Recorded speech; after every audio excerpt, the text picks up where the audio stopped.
बटग्राम में डकैती वारदात में मुलविस खतरनाक गैंग के 2 मुल्जिमान गिरफ्तार, लाखों रुपए का माल मसरूका बरामद। बटग्राम पुलिस ने जदीद साइंसी खतूत पर की जाने वाली तहकीकात के नतीजे में डकैती की संगीन वारदात में मुलविस विकोश गैंग के 2 अहम मुल्जिमान को गिरफ्तार कर लिया।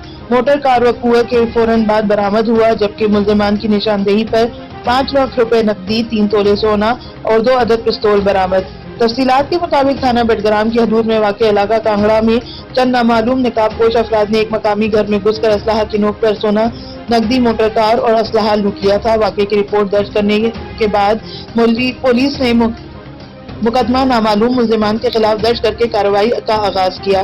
डिस्ट्रिक्ट पुलिस ऑफिसर चर्च सदर सुलेमान जफर ने इस वारदात का सख्ती से नोटिस लेते हुए मुल्जिमान की पूरी गिरफ्तारी के लिए एक खसूसी टीम तश्कील दी। एसपी इन्वेस्टिगेशन सजाद खान की सरबराही में टीम में शामिल डीएसपी शबकदर रियाज खान, एसएचओ थाना बटग्राम जुल्फिकार अली और दीगर तफ्तीशी अफसरान ने जदीद साइंसी तरीका तफ्तीश को बरूए कार लाते हुए कामयाबी से गैंग के 2 मुल्जिमान गुल दाऊद वल्द अमीन गुल साकिन अफगानिस्तान हाल मुकीम ताजाबाद पेशावर और साद वल्द अब्दुल रब साकिन अफगानिस्तान हाल मुकीम लंडे सड़क पेशावर तक रसाई हासिल करके गिरफ्तार कर लिया। मुल्जिमान की निशानदेही पर पुलिस ने वारदात में लूटा गया माल मसरूका 5 लाख रुपए नकदी, 3 तोले सोना और 2 पिस्तौल बरामद कर लिया, जबकि वकूआ के फौरन बाद मोटर कार भी बरामद कर लिया। गिरफ्तार मुल्जिमान से मजीद तफ्तीश जारी है, अहम इंकशाफात मुतवक्का है।